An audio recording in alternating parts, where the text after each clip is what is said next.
Chapter 11. Filial Piety. By virtue of the pledge he had given, Don Diego de Espinosa enjoyed the freedom of the ship that had been his, and the navigation which he had undertaken was left entirely in his hands. And because those who manned her were new to the seas of the Spanish Main, and because even the things that had happened in Bridgetown were not enough to teach them to regard every Spaniard as a treacherous, cruel dog to be slain at sight, they used him with the civility which his own suave urbanity invited.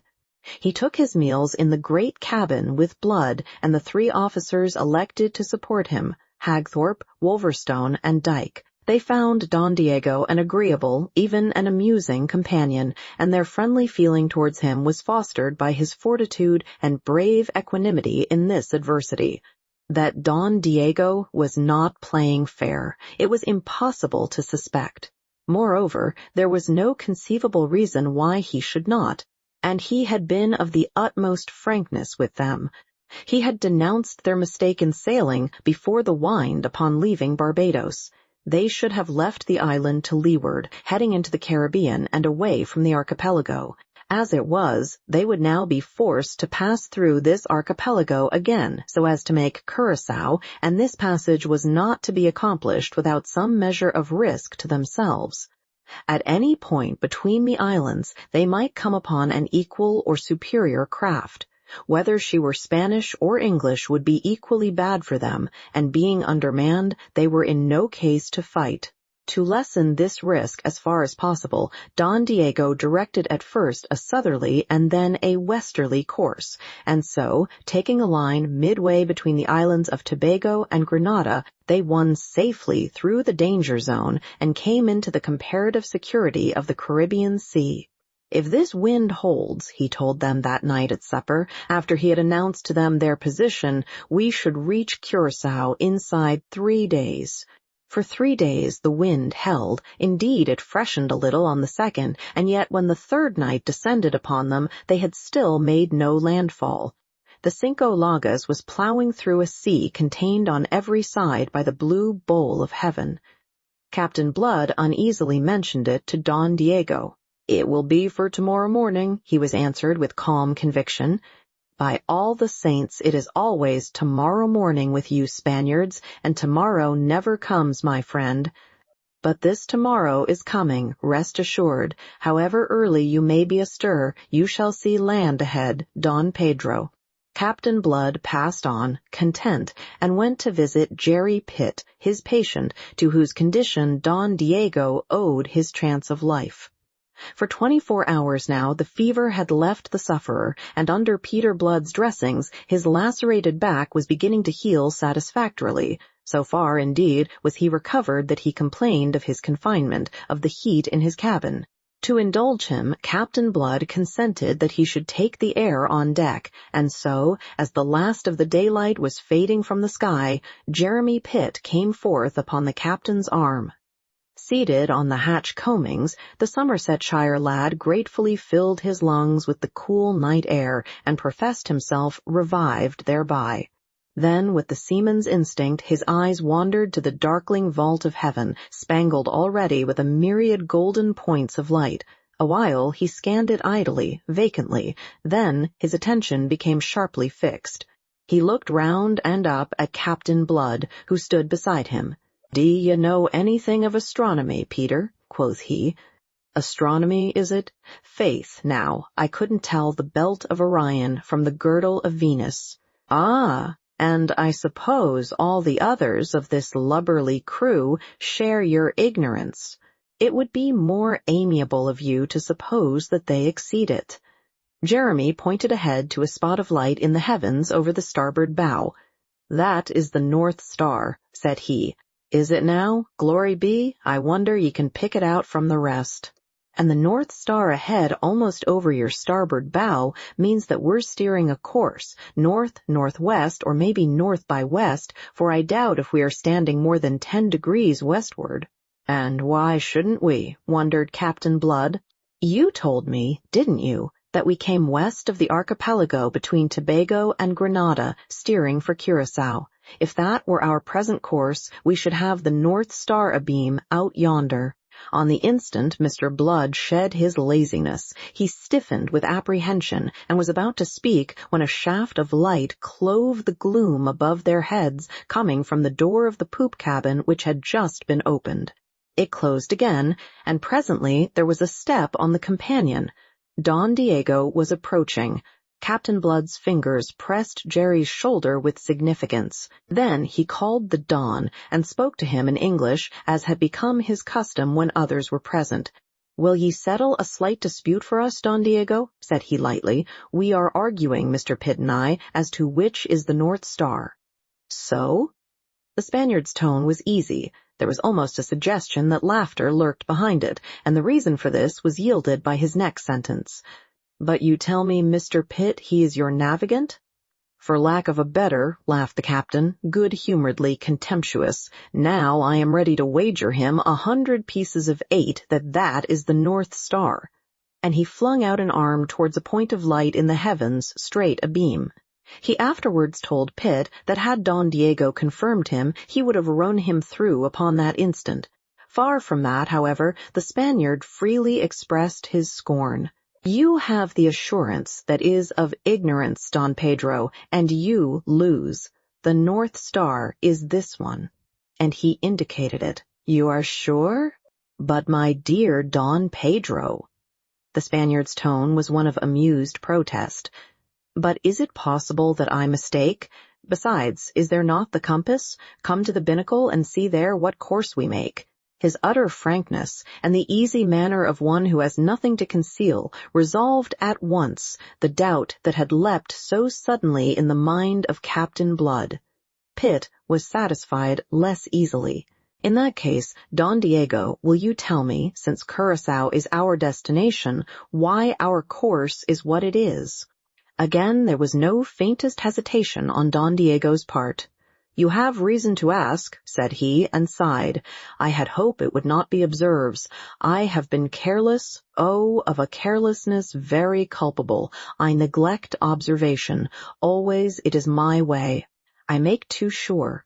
I count too much on dead reckoning, and so today I find when at last I take out the quadrant that we do come by a half-degree too much south, so that Curaçao is now almost due north. That is what caused the delay, but we will be there tomorrow." The explanation, so completely satisfactory and so readily and candidly forthcoming, left no room for further doubt that Don Diego should have been false to his parole. And when presently Don Diego had withdrawn again, Captain Blood confessed to Pitt that it was absurd to have suspected him. Whatever his antecedents, he had proved his quality when he announced himself ready to die sooner than enter into any undertaking that could hurt his honor or his country. New to the seas of the Spanish Main and to the ways of the adventurers who sailed it, Captain Blood still entertained illusions. But the next dawn was to shatter them rudely and forever. Coming on deck before the sun was up, he saw land ahead, as the Spaniard had promised them last night. Some 10 miles ahead it lay, a long coastline filling the horizon east and west, with a massive headland jutting forward straight before them. Staring at it, he frowned. He had not conceived that Curaçao was of such considerable dimensions. Indeed, this looked less like an island than the main itself. Beating out aweather, against the gentle landward breeze he beheld a great ship on their starboard bow, that he conceived to be some 3 or 4 miles off, and, as well as he could judge her at that distance, of a tonnage equal if not superior to their own. Even as he watched her, she altered her course, and going about, came heading towards them, close-hauled. A dozen of his fellows were astir on the forecastle, looking eagerly ahead, and the sound of their voices and laughter reached him across the length of the stately Cinco Llagas. "There," said a soft voice behind him in liquid Spanish, "is the promised land, Don Pedro." It was something in that voice, a muffled note of exultation, that awoke suspicion in him and made whole the half-doubt he had been entertaining. He turned sharply to face Don Diego. so sharply that the sly smile was not effaced from the Spaniard's countenance before Captain Blood's eyes had flashed upon it. "You find an odd satisfaction in the sight of it, all things considered," said Mr. Blood. "Of course." The Spaniard rubbed his hands, and Mr. Blood observed that they were unsteady. "The satisfaction of a mariner, or of a traitor, which?" Blood asked him quietly, and as the Spaniard fell back before him with suddenly altered countenance that confirmed his every suspicion, he flung an arm out in the direction of the distant shore. "What land is that?" he demanded. "Will you have the effrontery to tell me that is the coast of Curaçao?" He advanced upon Don Diego suddenly, and Don Diego, step by step, fell back. "Shall I tell you what land it is? Shall I?" His fierce assumption of knowledge seemed to dazzle and daze the Spaniard, for still Don Diego made no answer. And then Captain Blood drew a bow at a venture, or not quite at a venture, such a coastline as that, if not of the Main itself, and the Main he knew it could not be, must belong to either Cuba or Hispaniola. Now knowing Cuba to lie farther north and west of the two, it followed, he reasoned swiftly, that if Don Diego meant betrayal, he would steer for the nearer of these Spanish territories. "That land, you treacherous, forsworn Spanish dog, is the island of Hispaniola." Having said it, he closely watched the swarthy face now overspread with pallor to see the truth or falsehood of his guess reflected there. But now the retreating Spaniard had come to the middle of the quarter-deck, where the mizzen sail made a screen to shut them off from the eyes of the Englishmen below. His lips writhed in a snarling smile. "Ah, Pero Ingalls, you know too much," he said under his breath, and sprang for the captain's throat. Tight locked in each other's arms, they swayed a moment, then together went down upon the deck, the Spaniard's feet jerked from under him by the right leg of Captain Blood.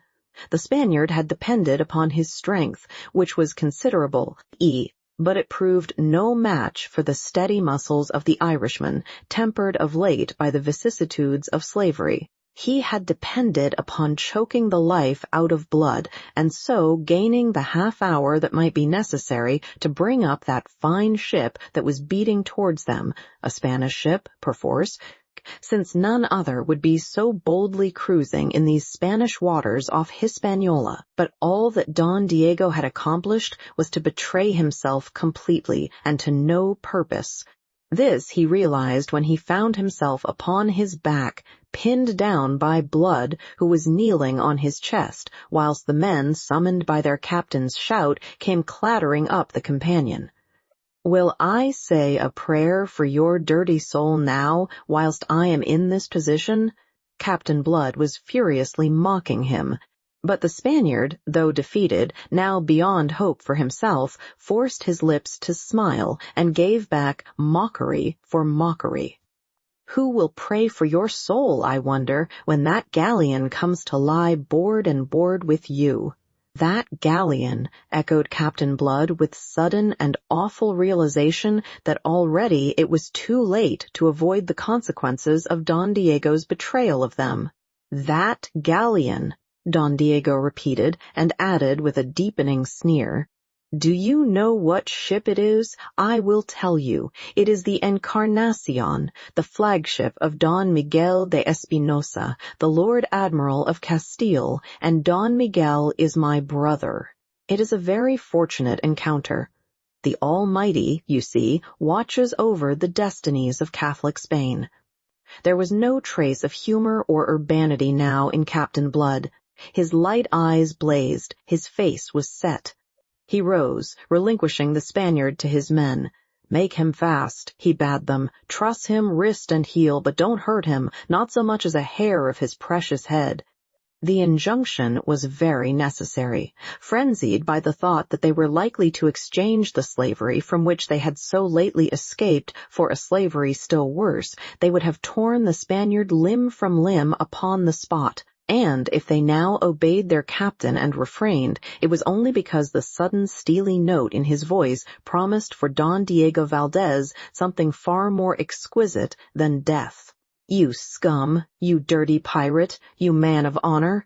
Captain Blood apostrophized his prisoner, but Don Diego looked up at him and laughed. "You underrated me." He spoke English so that all might hear. "I tell you that I was not fear death, and I show you that I was not fear it. You no understand. You just an English dog."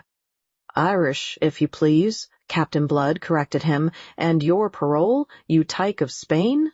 You think I give my parole to leave you sons of filth with this beautiful Spanish ship to go make war upon other Spaniards? Ha!" Don Diego laughed in his throat. "You fool! You can kill me. Pish! It is very well. I die with my work well done. In less than an hour you will be the prisoners of Spain, and the Cinco Llagas will go belong to Spain again." Captain Blood regarded him steadily out of a face which, if impassive, had paled under its deep tan. About the prisoner, clamant, infuriated, ferocious, the rebels convict surged, almost literally athirst for his blood. "Wait," Captain Blood imperiously commanded, and turning on his heel, he went aside to the rail. As he stood there deep in thought, he was joined by Hagthorpe, Wolverstone, and Ogle the gunner. In silence, they stared with him across the water at that other ship. She had veered a point away from the wind and was running now on a line that must, in the end, converge with that of the Cinco Llagas. "In less than half an hour," said Blood presently, "we shall have her athwart our hawse, sweeping our decks with her guns." "We can fight," said the one-eyed giant with an oath. "Fight," sneered Blood. "Undermanned as we are, mustering a bare 20 men, in what case are we to fight? No, there would be only one way, to persuade her that all is well aboard, that we are Spaniards, so that she may leave us to continue on our course." "And how is that possible?" Hagthorpe asked. "It isn't possible," said Blood. "If it—" And then he broke off, and stood musing, his eyes upon the green water. Ogle, with a bent for sarcasm, interposed a suggestion bitterly. "We might send Don Diego de Espinosa in a boat manned by his Spaniards to assure his brother the Admiral that we are all loyal subjects of his Catholic Majesty." The captain swung round and for an instant looked as if he would have struck the gunner. Then his expression changed, the light of inspiration was in his glance. "Bedad, you've said it. He doesn't fear death, this damned pirate, but his son may take a different view. Filial piety is mighty strong in Spain." He swung on his heel abruptly and strode back to the knot of men about his prisoner. "Here." He shouted to them, "Bring him below." And he led the way down to the waist, and thence by the booby hatch to the gloom of the 'tween decks, where the air was rank with the smell of tar and spun yarn. Going aft, he threw open the door of the spacious wardroom and went in, followed by a dozen of the hands with the pinioned Spaniard. Every man aboard would have followed him, but for his sharp command to some of them to remain on deck with Hagthorpe. In the wardroom, the 3 stern chasers were in position, loaded, their muzzles thrusting through the open ports, precisely as the Spanish gunners had left them. "Here, Ogle, is work for you," said Blood, and as the burly gunner came thrusting forward through the little throng of gaping men, Blood pointed to the middle chaser. "Have that gun hauled back," he ordered. When this was done, Blood beckoned those who held Don Diego. "Lash him across the mouth of it," he bade them, and whilst, assisted by another 2, they made haste to obey, he turned to the others. "To the roundhouse, some of you, and fetch the Spanish prisoners. And you, Dyke, go up and bid them set the flag of Spain aloft." Don Diego, with his body stretched in an arc across the cannon's mouth, legs and arms lashed to the carriage on either side of it, eyeballs rolling in his head, glared maniacally at Captain Blood. A man may not fear to die, and yet be appalled by the form in which death comes to him. From frothing lips he hurled blasphemies and insults at his tormentor. "Foul barbarian, inhuman savage, accursed heretic, will it not content you to kill me in some Christian fashion?" Captain Blood vouchsafed him a malignant smile before he turned to meet the 15 manacled Spanish prisoners who were thrust into his presence. Approaching, they had heard Don Diego's outcries. At close quarters now, they beheld with horror-stricken eyes his plight. From amongst them, a comely, olive-skinned stripling, distinguished in bearing and apparel from his companions, started forward with an anguished cry of "Father!" Writhing in the arms that made haste to seize and hold him, he called upon heaven and hell to avert this horror, and lastly, addressed to Captain Blood an appeal for mercy that was at once fierce and piteous. Considering him, Captain Blood thought with satisfaction that he displayed the proper degree of filial piety. He afterwards confessed that for a moment he was in danger of weakening, that for a moment his mind rebelled against the pitiless thing it had planned. But to correct the sentiment he evoked a memory of what these Spaniards had performed in Bridgetown. Again he saw the white face of that child Mary Trail as she fled in horror before the jeering ruffian whom he had slain, and other things even more unspeakable seen on that dreadful evening rose now before the eyes of his memory to stiffen his faltering purpose. The Spaniards had shown themselves without mercy or sentiment or decency of any kind. Stuffed with religion, they were without a spark of that Christianity, the symbol of which was mounted on the mainmast of the approaching ship. A moment ago, this cruel, vicious Don Diego had insulted the Almighty by his assumption that he kept a specially benevolent watch over the destinies of Catholic Spain. Don Diego should be taught his error. Recovering the cynicism in which he had approached his task, the cynicism essential to its proper performance, he commanded Ogle to kindle a match and remove the leaden apron from the touch-hole of the gun that bore Don Diego. Then, as the younger Espinosa broke into fresh intercessions mingled with imprecations, he wheeled upon him sharply. "Peace," he snapped, "peace, and listen.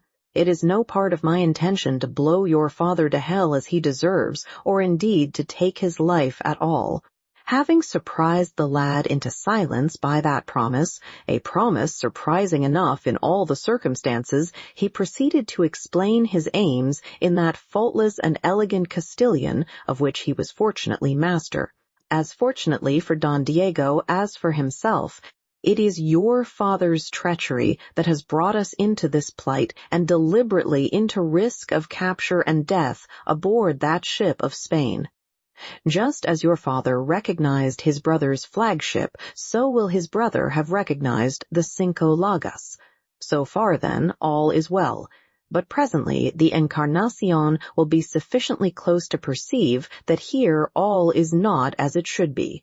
Sooner or later, she must guess or discover what is wrong, and then she will open fire or lay us board and board. Now, we are in no case to fight, as your father knew when he ran us into this trap. But fight we will, if we are driven to it. We make no tame surrender to the ferocity of Spain."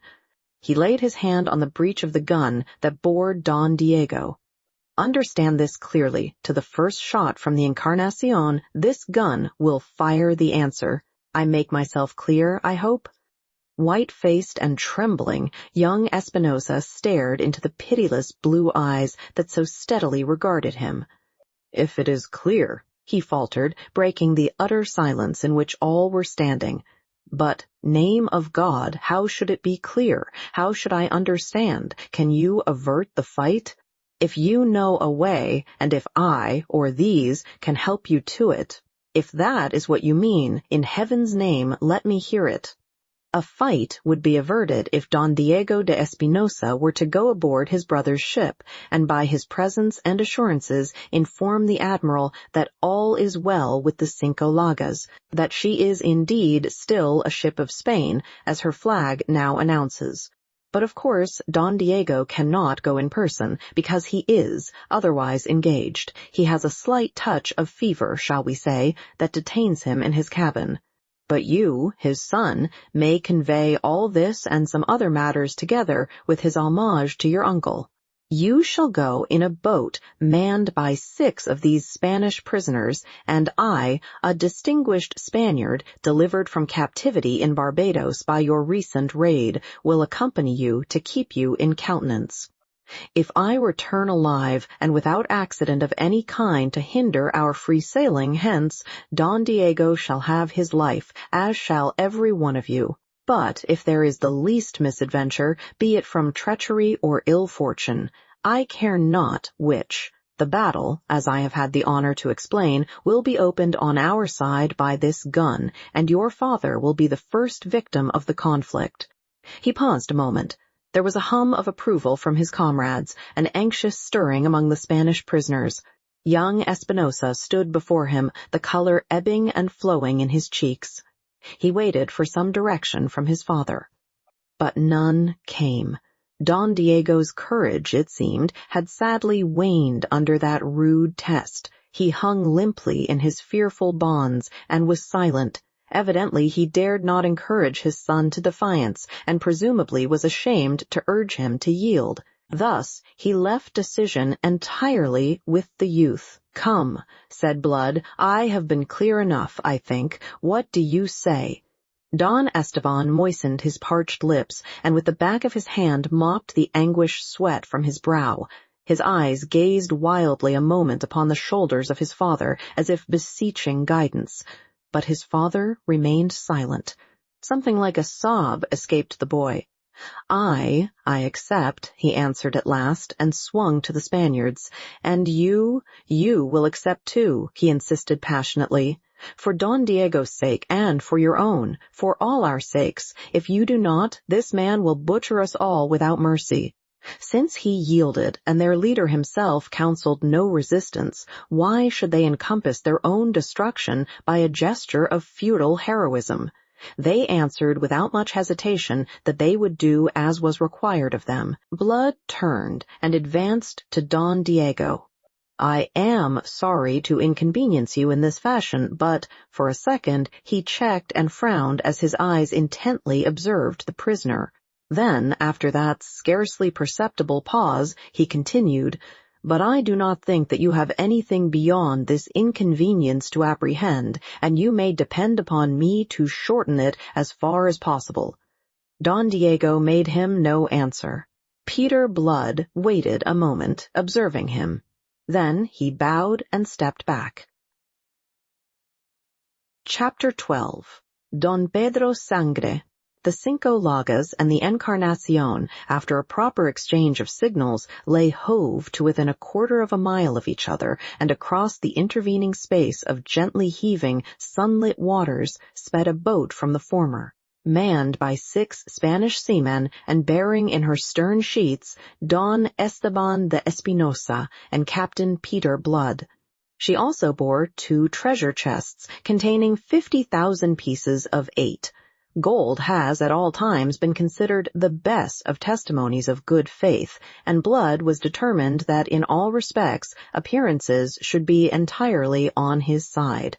His followers had accounted this a supererogation of pretense, but Blood's will in the matter had prevailed. He carried further a bulky package addressed to a grande of Spain, heavily sealed with the arms of Espinosa, another piece of evidence hastily manufactured in the cabin of the Cinco Llagas, and he was spending these last moments in completing his instructions to his young companion. Don Esteban expressed his last lingering uneasiness. "But if you should betray yourself," he cried, "it will be unfortunate for everybody. I advised your father to say a prayer for our success. I depend upon you to help me more materially." "I will do my best. God knows I will do my best," the boy protested. Blood nodded thoughtfully, and no more was said until they bumped alongside the towering mass of the Encarnadon. Up the ladder went Don Esteban, closely followed by Captain Blood. In the waist stood the Admiral himself to receive them, a handsome, self-sufficient man, very tall and stiff, a little older and grayer than Don Diego, whom he closely resembled. He was supported by 4 officers and a friar in the black and white habit of St. Dominic. Don Miguel opened his arms to his nephew, whose lingering panic he mistook for pleasurable excitement, and having enfolded him to his bosom, turned to greet Don Esteban's companion. Peter Blood bowed gracefully, entirely at his ease, so far as might be judged from appearances. "I am," he announced, making a literal translation of his name, "Don Pedro Sangre, an unfortunate gentleman of Leon, lately delivered from captivity by Don Esteban's most gallant father." And in a few words he sketched the imagined conditions of his capture by, and deliverance from, those accursed heretics who held the island of Barbados. "Benedicamus Domino," said the friar to his tale. "Ex hoc nunc et usquec in seculum," replied Blood, the occasional papist with lowered eyes. The admiral and his attending officers gave him a sympathetic hearing and a cordial welcome. Then came the dreaded question. "But where is my brother? Why has he not come, himself, to greet me?" It was young Espinosa who answered this. "My father is afflicted at denying himself that honor and pleasure, but unfortunately, Sir Uncle, he is a little indisposed. Oh, nothing grave, merely sufficient to make him keep his cabin. It is a little fever, the result of a slight wound taken in the recent raid upon Barbados, which resulted in this gentleman's happy deliverance." "Nay, nephew, nay," Don Miguel protested with ironic repudiation. "I can have no knowledge of these things. I have the honor to represent upon the seas His Catholic Majesty, who is at peace with the King of England. Already you have told me more than it is good for me to know. I will endeavor to forget it, and I will ask you, sirs," he added, glancing at his officers, "to forget it also." But he winked into the twinkling eyes of Captain Blood, then added matter that at once extinguished that twinkle. "But since Diego cannot come to me, why, I will go across to him." For a moment, Don Esteban's face was a mask of pallid fear. Then Blood was speaking in a lowered, confidential voice that admirably blended suavity, impressiveness, and sly mockery. "If you please, Don Miguel, but that is the very thing you must not do, the very thing Don Diego does not wish you to do. You must not see him until his wounds are healed. That is his own wish. That is the real reason why he is not here. For the truth is that his wounds are not so grave as to have prevented his coming. It was his consideration of himself and the false position in which you would be placed if you had direct word from him of what has happened. As your Excellency has said, there is peace between His Catholic Majesty and the King of England and your brother Don Diego." He paused a moment. "I am sure that I need say no more. What you hear from us is no more than a mere rumor. Your Excellency understands." His Excellency frowned thoughtfully. "I understand, in part," said he. Captain Blood had a moment's uneasiness. Did the Spaniard doubt his bona fides? Yet in dress and speech he knew himself to be impeccably Spanish, and was not Don Esteban there to confirm him. He swept on to afford further confirmation before the Admiral could say another word. "And we have in the boat below 2 chests containing 50,000 pieces of 8, which we are to deliver to your Excellency." His Excellency jumped. There was a sudden stir among his officers. "They are the ransom extracted by Don Diego from the governor of—" "Not another word, in the name of heaven," cried the Admiral in alarm. "My brother wishes me to assume charge of this money, to carry it to Spain for him. Well, that is a family matter between my brother and myself, so it can be done. But I must not know." He broke off. A glass of Malaga in my cabin, if you please," he invited them, "whilst the chests are being hauled aboard." He gave his orders touching the embarkation of these chests, then led the way to his regally appointed cabin, his 4 officers, and the friar, following by particular invitation. Seated at table there, with the tawny wine before them, and the servant who had poured it withdrawn, Don Miguel laughed and stroked his pointed, grizzled beard. "Virgen Santissima! That brother of mine has a mind that thinks of everything. Left to myself, I might have committed a fine indiscretion by venturing aboard his ship at such a moment. I might have seen things which, as Admiral of Spain, it would be difficult for me to ignore. Both Esteban and Blood made haste to agree with him, and then Blood raised his glass and drank to the glory of Spain and the damnation of the besotted James who occupied the throne of England. The latter part of his toast was at least sincere. The Admiral laughed.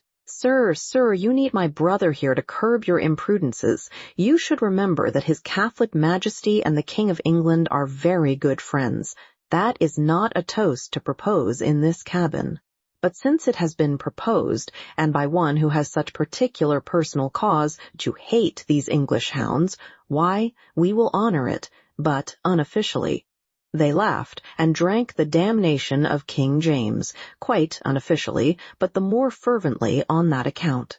Then Don Esteban, uneasy on the score of his father, and remembering that the agony of Don Diego was being protracted with every moment that they left him in his dreadful position, rose and announced that they must be returning. "My father," he explained, "is in haste to reach San Domingo. He desired me to stay no longer than necessary to embrace you. If you will give us leave, then, Sir Uncle." In the circumstances, Sir Uncle did not insist.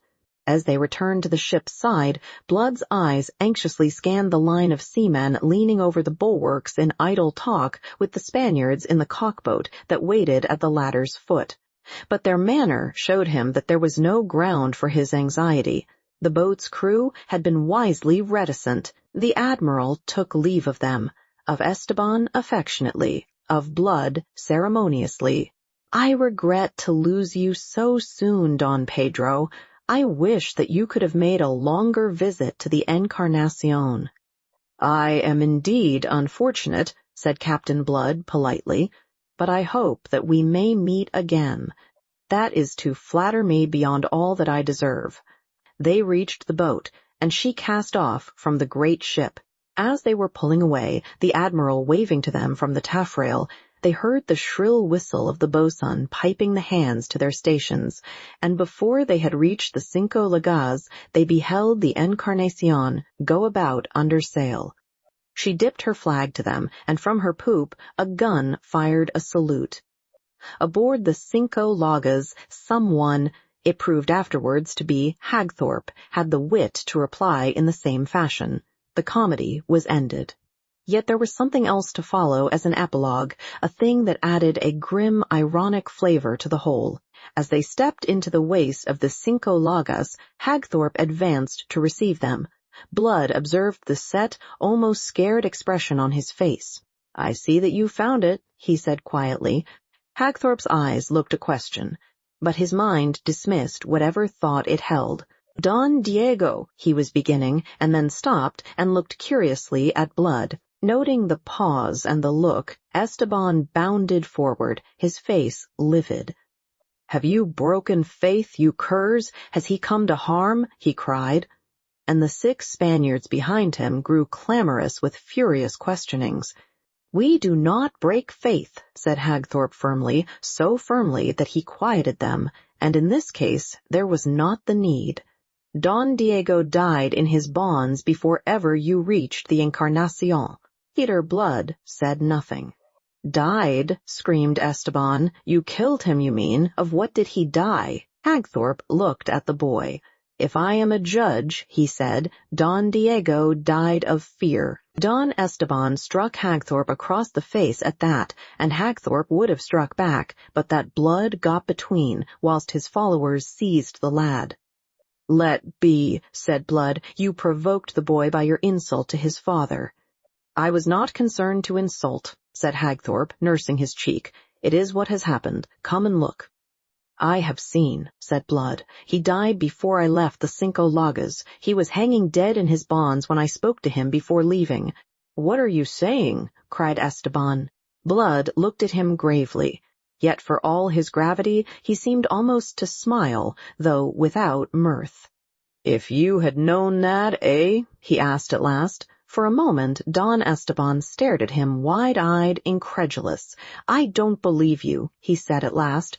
"Yet you may. I am a doctor, and I know death when I see it." Again there came a pause, whilst conviction sank into the lad's mind. "If I had known that," he said at last in a thick voice, "you would be hanging from the yardarm of the Encarnacion at this moment." "I know," said Blood. "I am considering it, the profit that a man may find in the ignorance of others." "But you'll hang there yet," the boy raved. Captain Blood shrugged and turned on his heel. But he did not on that account disregard the words, nor did Hagthorpe, nor yet the others who overheard them, as they showed at a council held that night in the cabin. This council was met to determine what should be done with the Spanish prisoners. Considering that Curaçao now lay beyond their reach, as they were running short of water and provisions, and also that Pitt was hardly yet in case to undertake the navigation of the vessel, it had been decided that, going east of Hispaniola, and then sailing along its northern coast, they should make for Tortuga, that haven of the buccaneers, in which lawless port they had at least no danger of recapture to apprehend. It was now a question whether they should convey the Spaniards thither with them, or turn them off in a boat to make the best of their way to the coast of Hispaniola, which was but 10 miles off. This was the course urged by Blood himself. "There's nothing else to be done," he insisted. "In Tortuga they would be flayed alive." "Which is less than the swine deserve," growled Wolverstone. "And you'll remember, Peter," put in Hagthorpe, "that boy's threat to you this morning. If he escapes and carries word of all this to his uncle, the Admiral, the execution of that threat will become more than possible." It says much for Peter Blood that the argument should have left him unmoved. It is a little thing, perhaps, but in a narrative in which there is so much that tells against him, I cannot, since my story is in the nature of a brief for the defense, afford to slur a circumstance that is so strongly in his favor, a circumstance revealing that the cynicism attributed to him proceeded from his reason and from a brooding over wrongs rather than from any natural instincts. I care nothing for his threats. "You should," said Wolverstone. "The wise thing be to hang him along o' all the rest." "It is not human to be wise," said Blood. "It is much more human to err, though perhaps exceptional to err on the side of mercy. We'll be exceptional. Oh, Foff, I've no stomach for cold-blooded killing. At daybreak pack the Spaniards into a boat with a keg of water and a sack of dumplings, and let them go to the devil." That was his last word on the subject, and it prevailed by virtue of the authority they had vested in him, and of which he had taken so firm a grip. At daybreak, Don Esteban and his followers were put off in a boat. 2 days later, the Cinco Llagas sailed into the rock-bound bay of Cayona, which nature seemed to have designed for the stronghold of those who had appropriated it.